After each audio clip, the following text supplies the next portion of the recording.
नमस्ते मेरे विद्यार्थियों, हम पढ़ रहे हैं एनसीईआरटी की बुक्स। ज्योग्राफी की कक्षा 8 की पुस्तक पढ़ रहे हैं। 6 और 7 के हम पढ़ चुके हैं और इस पुस्तक का नाम है संसाधन एवं विकास। और इसमें हम पढ़ रहे हैं चैप्टर नंबर 2। 1 हम पढ़ चुके हैं और चैप्टर नंबर 2 का नाम है भूमि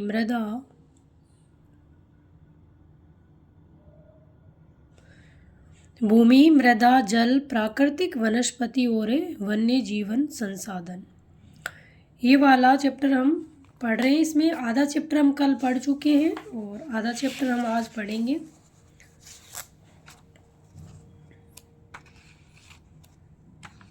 ये आपका चैप्टर है भूमि मृदा जल प्राकृतिक वनस्पति और वन्य जीवन संसाधन, जिसमें हम भूमि उपयोग, भूमि संरक्षण, मृदा और मृदा परिच्छेदिका यहाँ तक हम पढ़ चुके हैं। आज हम पढ़ेंगे इसमें यहाँ से मृदा निर्माण के कारक, यहाँ से पढ़ने वाले हैं।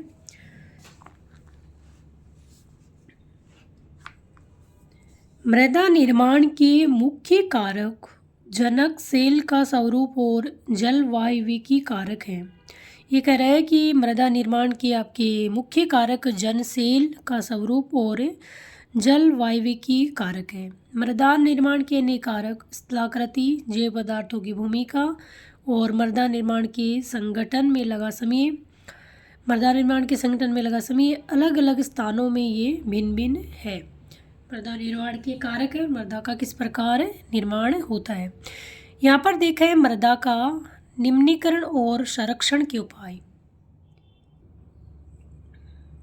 मृदा का निम्नीकरण क्या है और मृदा का संरक्षण के उपाय कौन कौन से हैं, किस प्रकार मृदा को सुरक्षित करना चाहिए। मृदा अपरदन और क्षीणता मृदा संसाधन के लिए दो मुख्य खतरे हैं। कौन सा? मृदा का अपरदन होना।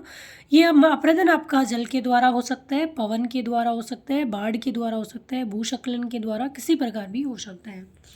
और क्षीणता मृदा की जो कमजोरी है, मृदा संसाधन के लिए दो मुख्य खतरे हैं। मानवीय और प्राकृतिक दोनों ही कारकों से मृदा का निम्नीकरण हो सकता है। निम्नीकरण का मतलब होता है मृदा का विनाश होना और मृदा के लिए जो खतरा पैदा होता है वो। मृदा के निम्नीकरण में सहायक कारक आपकी वनोन्मूलन, वनों का विनाश, अतिचारण, रासायनिक उर्वरकों एवं कीटनाशकों का अत्यधिक उपयोग, वर्षादोहन, भूस्खलन और बाढ़, ये सभी कारण आपकी मृदा को नुकसान पहुंचाते हैं। मृदा संरक्षण की कुछ विधियां निम्न प्रकार हैं। यहाँ पर आपकी जो मृदा संरक्षण की विधियां दे रखी है, पूछा जाता है कि कौन सी विधि के द्वारा किस प्रकार चीज़ों को किया जाता है। यहाँ पर सबसे पहले दे रखा है मल्च बनाना। क्या होता है मल्च बनाना, इसको हम देखते हैं। पौधों के बीच अनावृतित भूमि जैव पदार्थ जैसे प्रवाल से ढक दी जाती है। पौधों के बीच में आपकी जो अनावृत भूमि होती है, जैव पदार्थ जैसे प्रवाल से ढक दी जाती है, इससे मृदा की आर्द्रता क्या रहती है? रुकी रहती है। ये आपका मल्च बनाना होता है। आपसे पूछे कि मल्च बनाना क्या है तो आप बताओगे पौधों के बीच अनावृत भूमि जैव पदार्थ जैसे प्रवाल से ढक दी जाती है, इसे मृदा आर्द्रता क्या रहती है? आपकी रुकी रहती है। ये आपके चित्र दे रखे हैं वेदिका फार्म और आपको समोच्च रेखीय जुताई। इधर आपका दे रखा है रक्षक मेखला। किस प्रकार से रक्षक मेखला, एक पेड़ों की कतार में पेड़ लगा दिए जाते हैं, ये रक्षक मेखला होते हैं। वेदिका कृषि, पहाड़ों पर इस प्रकार के आपके खेत बना के वेदिका कृषि की जाती है। ये समोच्च रेखीय जुताई है। अब इनके बारे में हम पढ़ेंगे।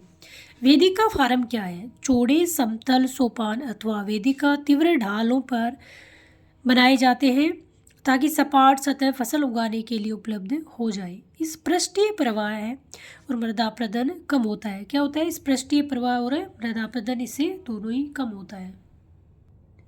अगली आपकी है समोच्च रेखीय जुताई। एक पहाड़ी ढाल पर समोच्च रेखाओं के समानांतर जुताई ढाल से नीचे बहते जल के लिए एक प्राकृतिक अवरोध का निर्माण कर दिया जाता है। रक्षक मेखला क्या होती है? तटीय प्रदेशों और शुष्क प्रदेशों में पवन गति रोकने के लिए वृक्ष आपके कतार में लगाए जाते हैं ताकि मृदा अपरदन को बचाया जा सके। तो ये भी एक मृदा अपरदन के लिए आपकी विधि है, उपाय है। समोच्च रेखीय रोधिकाएं क्या होती है? समोच्च रेखाओं पर रोधिकाएं बनाने के लिए पत्थरों, घास, मृदा का उपयोग किया जाता है। रोधिकाओं के सामने जल एकत्रित करने के लिए खाइयां बनाई जाती हैं। फिर आपके होते हैं चट्टान बांध, क्या काम करते हैं? ये जल के प्रवाह को कम करने के लिए बनाए जाते हैं। ये नालियों की रक्षा करते हैं और मृदा क्षति को रोकते हैं।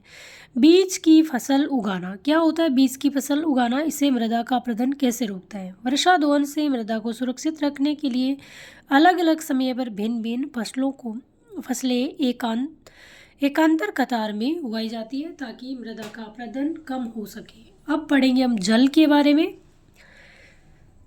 यहाँ पर जल के बारे में दो तथ्य दे रखे हैं, उनको हम पहले पढ़ेंगे। वर्ष 1975 में मानव उपयोग के लिए जल की खपत 3850 घन किमी वर्ष थी, जो वर्ष 2000 में बढ़कर 6000 घन किमी वर्ष से भी अधिक होगी। ये मानव 1975 से 2000 तक के वो आंकड़े हैं कि मानव किस प्रकार जल की खपत करता है, उपयोग करता है। एक टपकता नल है, एक वर्ष में 1200 लीटर जल व्यर्थ करता है। आपसे पूछे कि जो आपका घर में कहीं पर भी सार्वजनिक स्थान पर अगर कोई नल टपक रहा है तो उसको सही कराना चाहिए। वो आपका 1200 लीटर, एक साल में 1200 लीटर जल को क्या करता है, व्यर्थ करता है। जल एक महत्वपूर्ण नवीनीकरणीय प्राकृतिक संसाधन है। जल क्या है? नवीनीकरणीय संसाधन है और एक प्राकृतिक संसाधन भी आपका है। भूपृष्ठ का 3/4 भाग जल से ढका है। ध्यान रखना, आपसे पूछा जा सकता है कितना प्रतिशत, तो आप बताओगे भूपृष्ठ का 3/4 भाग जल से ढका है, इसलिए इसे जलग्रह कहना उपयुक्त है। पृथ्वी को क्या कहते हैं? जलग्रह। लगभग 3.5 अरब वर्ष पहले जीवन आदि महासागरों में ही प्रारंभ हुआ था। क्या मानव जीवन का प्रारंभ 3.5 अरब वर्ष पहले महासागरों में ही हुआ था? यद्यपि आज भी महासागर पृथ्वी की सतह के 2/3 भाग को ढके हुए हैं। ध्यान रखना, आपसे पूछे कि जो आपके महासागर हैं, कितने हैं पृथ्वी पर महासागर? तो आपके 5 महासागर हैं और वो कितने प्रतिशत भाग को ढके हुए हैं? तो 2/3। दोनों तथ्य अलग अलग है। आपकी जो पृथ्वी पर जल है वो 3/4 है और आपका जो महासागर है वो 2/3 है।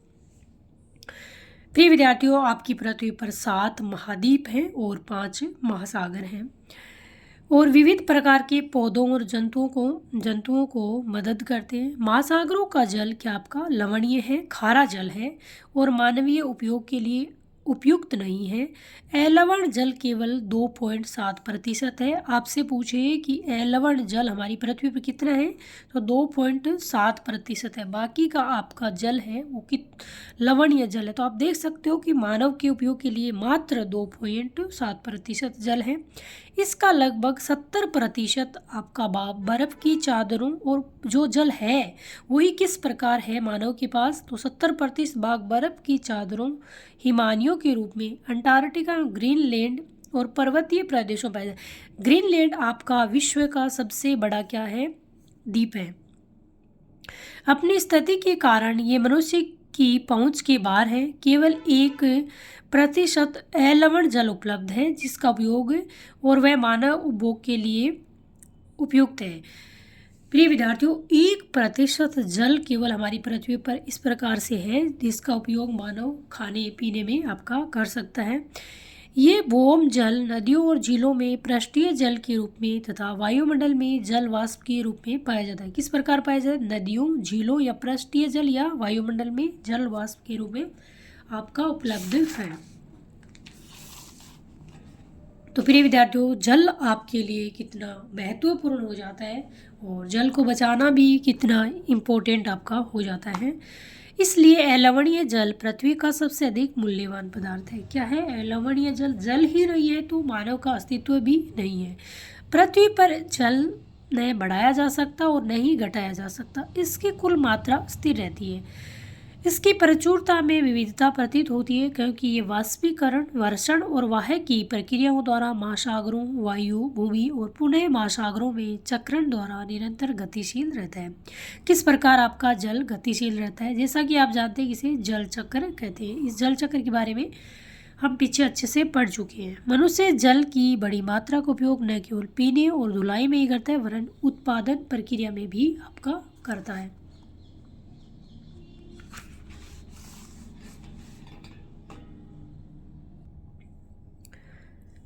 जल कृषि उद्योगों तथा बांधों के जलाशयों के माध्यम से विद्युत उत्पादन करने में भी प्रयोग किया जाता है। जल स्रोतों के सूखने अथवा जल प्रदूषण के कारण अलवणीय जल की आपूर्ति की कमी के मुख्य कारक बढ़ती जनसंख्या, भोजन और नकदी फसलों की बढ़ती मांग, बढ़ता नगरीकरण और बेहतर होता जीवन स्तर।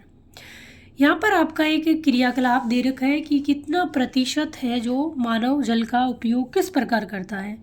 कुल 150 लीटर प्रतिदिन जल कह रहे हैं कि एक अनुमान है कि आप इस प्रकार उपयोग करते हैं।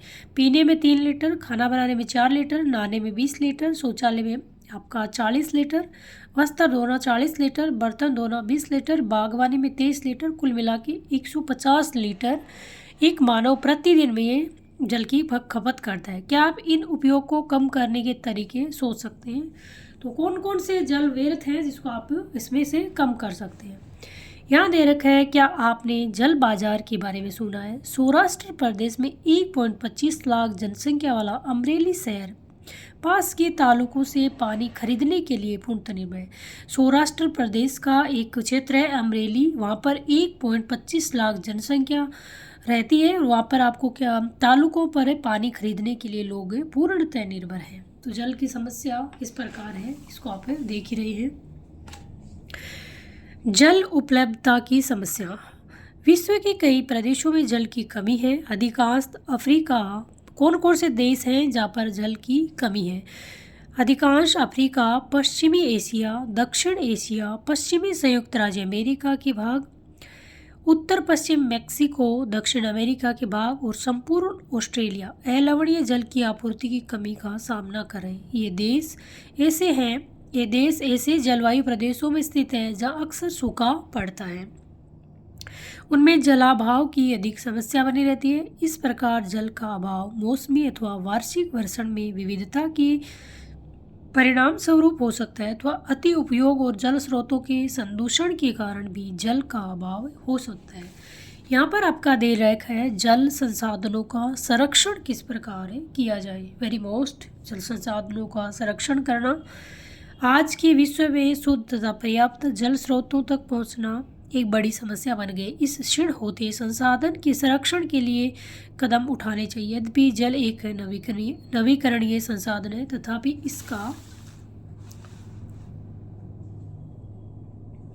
इसका अति उपयोग और प्रदूषण इसे उपयोग के लिए अनुपयुक्त बना देते हैं।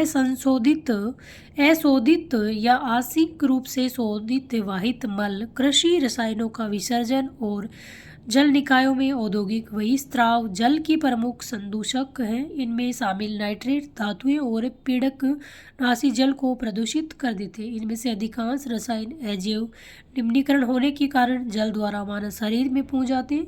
इन प्रदूषकों को जल निकायों में छोड़ने से पूर्व बहिस्त्राव से उपयुक्त विधि से शोधित करके जल प्रदूषक नियंत्रित किया जा सकता है। वन और अन्य वनस्पति आवरण धरातलीय प्रवाह को मंद करते हैं और भूमिगत जल को पुनः पूरित करते हैं। जल संग्रह पृष्ठीय प्रवाह को बचाने की दूसरी विधि है। जल रिसाव को कम करने के लिए खेतों को सिंचित करने वाली नहरों को ठीक से पक्का करना चाहिए।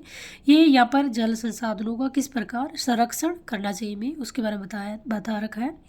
रिसाव और वाष्पीकरण से होने वाले जल क्षति को रोकने के लिए क्षेत्र की स्प्रिंकलरों से सिंचाई करना अधिक प्रभावी विधि है। वाष्पीकरण की अधिक दर वाले शुष्क प्रदेशों में सिंचाई की ड्रिप अथवा टपकन विधि बहुत उपयोगी होती है। सिंचाई की इन विधियों को अपनाकर बहुमूल्य जल संसाधन को संरक्षित किया जा सकता है। यहाँ पर ये तथ्य आपके दे रखे हैं। प्रिय विद्यार्थियों, आज हम यहीं तक पढ़ेंगे। कल हम आगे पढ़ेंगे प्राकृतिक वनस्पति और वन्य जीवन। ये चैप्टर बहुत ही बड़ा है और अच्छा भी है। यहाँ पर आपके कॉन्सेप्ट वाले सवाल बनते हैं। कल ये हमारा चैप्टर पूरा हो जाएगा। प्रिय विद्यार्थियों, पढ़ते रहिए, स्वस्थ रहिए, मस्त रहिए। जय हिंद, जय भारत।